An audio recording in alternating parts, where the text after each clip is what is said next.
नमस्कार दोस्तों, एक नई लर्निंग के साथ हाजिर हूं और आज की स्टॉक स्पेसिफिक लर्निंग में हम लोग जानने की कोशिश करेंगे एक लेबोरेटरीज वाली कंपनी को लेकर के, जिसकी हमने चार्ट ग्राफ से स्टार्ट किया है मार्केट की रिएक्शंस और समझने को लेकर के। यहाँ हमने दो तरह के ट्रेंड को यूज किया है, इंडिकेटर जिसको कहते हैं। एक है स्विंग ट्रेडिंग का जो इंडिकेटर है उसको, और एक है सुपर ट्रेंड को। देखो, हमने एक समझने की पर्पज से लिया है जो इस तरह से इनका ग्राफ जनरेट होती है कि एक बॉटम से हाई कैसे क्रिएट करती है, जहां लगातार ट्रेंडिंग दर्ज दिखती हो। तो ट्रेंडिंग इसका क्या दिखती है, चाहे वो सुपर ट्रेंड का मामला हो या फिर स्विंग स्विंग ट्रेडिंग का मामला हो। तो इनका ट्रेंड क्या दिखता है, आज भी अपर ट्रेंड में दिखती है। फिलहाल इसकी फाइनेंशियल पोजीशन और बाकी मार्केट को लेकर के चर्चा करने की कोशिश करेंगे। कैप्लिन पॉइंट्स लेबोरेटरीज कंपनी का नाम है, और कंपनी जिस हिसाब से कामकाज में देखा गया कि कंपनी की क्या क्या चीज़ें हैं, यदि हम समझने की कोशिश करें तो इनके पास इंजेक्टेबल्स एंड द जो कि प्रोडक्ट हैं, जिसमें कि इंजेक्शन की बात किया जाता है। इनकी जो प्रोडक्टिविटीज़ को लेकर देखा जाए, इसमें प्रोडक्ट में अलग अलग प्रोडक्टिविटीज़ इनके मार्केट में अवेलेबल है, जिसमें कि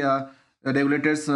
मार्केट की बात किया जाए तो यहाँ पे लिक्विड्स, चाहे इनके पास प्रोडक्ट में जो कि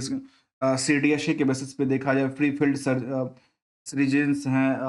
प्रीमिक्स बैग्स की बात की जाती है। इस तरह की चीज़ें हैं जो कि खास करके मेडिकल इक्विपमेंट्स और मेडिकल वाली चीज़ों में डील करती दिखती है। यूटिलाइजेशंस को लेकर के भी देखा गया कि इसको लेकर के हम आगे चर्चा करेंगे। इसका यूटिलाइजेशंस एक आम तौर पे जो लेबोरेटरीज वाले आते हैं उसको मेडिकल हेल्थ सेगमेंट को लेकर के देखा जाता है। तो स्टॉक मार्केट में इनके प्रति हम कुछ जानने की कोशिश करेंगे, जहां इनका जो ट्रेंडिंग वेव था वो इस हिसाब से सुपर ट्रेंड हो या स्विंग ट्रेडिंग का पोर्शन उसके मुताबिक दर्ज करती दिखी है। तो आज हमने इसको थोड़ा सा फाइनेंशियल पोर्शन को तो देखने की कोशिश करें, तो पिछले कुछ सालों की डेटाबेस को यदि देखेंगे तो नेट वर्थ लगातार बिल्डअप होती नजर आई है। फाइनेंशियल पोजीशन जो रिवेन्यू का सोर्स है उसमें अप डाउन के सिचुएशन के बाद भी मार्केट एक हायर रेजिस्टेंस के आसपास जाके खड़ी हुई है। साथ में यदि हम चाहे कंसोलिडेटेड डेटा हो चाहे एक्सटर्नल डेटा हो, दोनों को डेटा को देखें तो नियर अबाउट में कह सकते हैं कि सेम डायरेक्शन में चलती दिख रही है। इस कंपनी को लेकर देखा जाए तो वो कहती है कि इन कंपनी का बुक वैल्यू 334 का, इंट्रिंसिक वैल्यू करीब 1500 के आसपास, करंट मार्केट की प्राइस करीब 2500 के आसपास का आंकड़ा दर्ज करती है। वहां नियर अबाउट की बात करें तो 2641 तक हाई 52 वीक्स हाई की बात किया था। क्या ये 52 वीक्स हाई था या लाइफ टाइम हाई की तरफ इशारा करती दिखी थी। जहां पे फिलहाल प्राइस टू बुक वैल्यू 761% की मूवमेंट करती, जो कि इंडस्ट्रियल के पी के मुताबिक देखें तो इस कंपनी का जो पी है वो नियर अबाउट अभी सेम है। मतलब ये हुआ जो बाकी कंपनियों में जितनी भीड़ है यहाँ पे उतना है, सेम निवेशकों को लेकर के भीड़ बनी हुई है। जहाँ पे अर्निंग पर शेयर 65 रुपए से ज्यादा करती है और 7 करोड़ 60 लाख के नंबर ऑफ शेयर है, जिसकी वजह से मार्केट कैप करीब करीब 19,000 करोड़ से ज्यादा की बिल्ड करती देखिए। डिविडेंड यील्ड का रिकॉर्ड को देखें तो वही करीब 20% के आसपास की मेंटेन करती है। आरओसी आरओ दोनों दोनों बेटर रिजल्ट की तरफ मूव करती दिखी है। और इसमें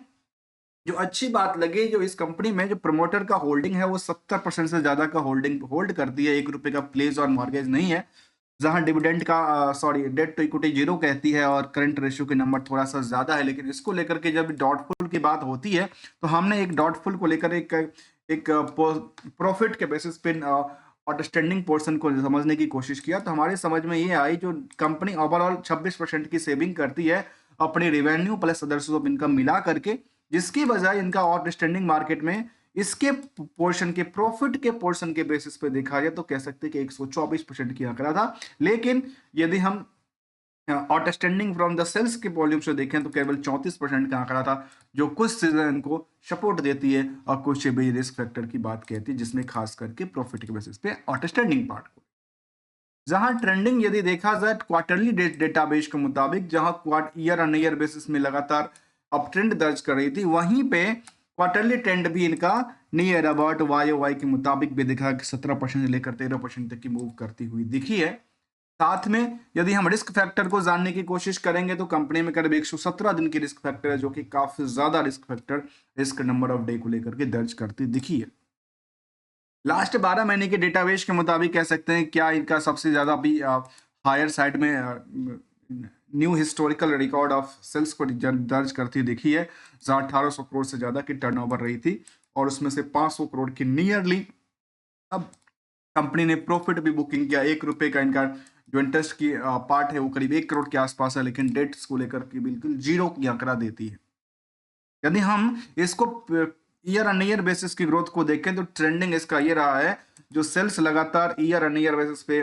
ग्रो करती दिखी है, तो प्रॉफिटेबिलिटी का रेशियो भी लगातार ग्रो करती दिखी है, तो स्टॉक प्राइस को चलना स्वाभाविक सी बात है, क्योंकि इनको ये तीनों तरफ से इनको एक सेम दिशा में ले जाने के लिए तैयार बैठी है, चाहे वो रिटर्न ऑन इक्विटी हो, प्रॉफिटेबिलिटी रेशियो हो, या फिर सेल्स का ही आधार, सेल्स का ही नंबर क्यों ना दर्ज कर।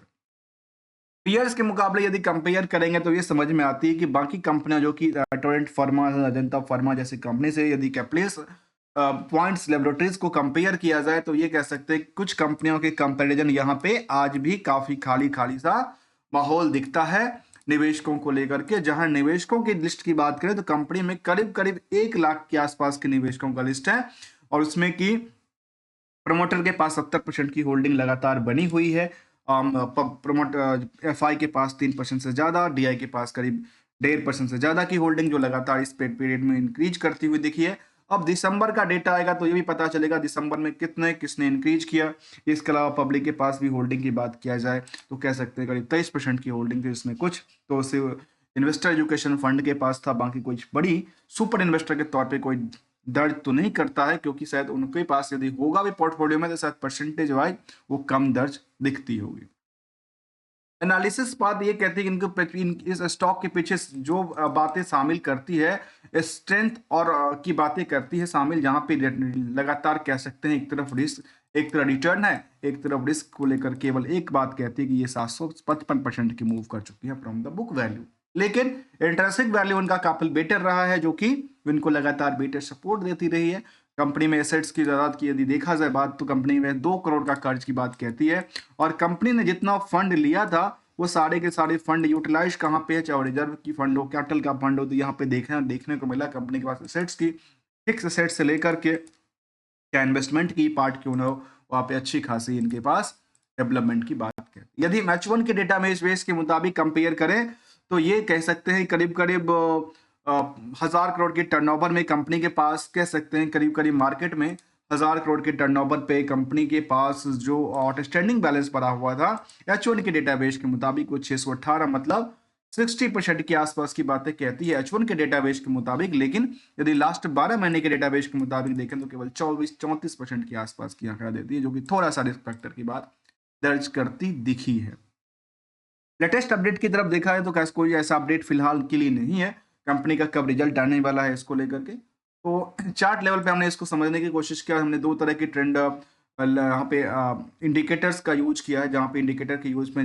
लगातार इसको कह सकते हैं कि अभी लाइफ टाइम हाई की तरफ मूव करती दिखी है। इससे पहले इस तरह के कई बार लगातार इसका ट्रेंडिंग एक अप ट्रेंड के लिए दर्ज दिखती नजर आ रही है। दोस्तों हमारे साइड से किसी भी कंपनी को लेकर कोई भी एडवाइजरी या रिकमेंडेशन की बात बिल्कुल शामिल नहीं है। फार्मास्यूटिकल्स इंडस्ट्री से बिलोंग करती है, और इसको यदि देखा जाए डिविडेंड के पार्ट को लेकर तो कंपनी अपने निवेशकों को करीब ढाई 3 रुपए के आसपास डिविडेंड भी हर साल देती रही है। जहां पे 24 के दौरान की बात करें तो करीब 5 रुपए के आसपास डिविडेंड की बात किया। स्टेलनॉन डेटाबेस के मुताबिक रेवेन्यू से लेकर के चाहे वो ऑपरेटिंग प्रॉफिट मार्जिन हो या फिर नेट प्रॉफिट मार्जिन ही क्यों ना हो, उसमें लगातार ग्रोथ लेवल देखने को मिला है। पिछले कुछ सालों के डेटाबेस के मुताबिक देखा जाए तो पिछले 10 सालों में इनके स्टॉक प्राइस में जो डिमांड बनी है उसमें कह सकते हैं करीब करीब 3000% से ज्यादा की मूव हो चुकी है, डिमांड बढ़ चुकी है, जो कि कंपेरिजन टू द, चाहे हम इसके पीयर से कंपेयर करें या सेंसेक्स से कंपेयर करें तो शायद उससे काफी ज्यादा बेटर साबित होती हुई दिख रही है। दोस्तों मिलेंगे कुछ नई स्टडी के साथ, तब तक के लिए एक गोल्डन रूल को हम लोग समझते हैं। गोल्डन रूल ये मार्केट को लेकर कहती है, जो यहाँ पे देखिए कंपेयरिंग टू द, यदि आप एफडी की कंपेयर कर ली, इंश्योरेंस को कंपेयर कर लीजिए, एसआईपी को इसके मुकाबले यहाँ पे ज्यादा परफॉर्मेंस लेवल दर्ज करती दिखी है एज अ टाइम फ्रेम में। लेकिन गोल्डन रूल कहता है यदि मार्केट में पैसे बनते हो तो बनाना भी चाहिए, नहीं बनते हो तो अपनी कैपिटल को सेविंग के साथ साथ खास करके ध्यान रखना चाहिए कि कैपिटल आपका रिडक्शन मोड में ना चला जाए, इसको भी ध्यान रखना जरूरी है। खुद की पॉलिसी खुद की आप यदि एक्सपेक्टेशन रख के चलते हैं तो शायद मार्केट में सस्टेनिटी की बात रखा जा सकता है, समझा जा सकता है। तब तक के लिए थैंक्स फॉर द ज्वाइनिंग दोस्तों।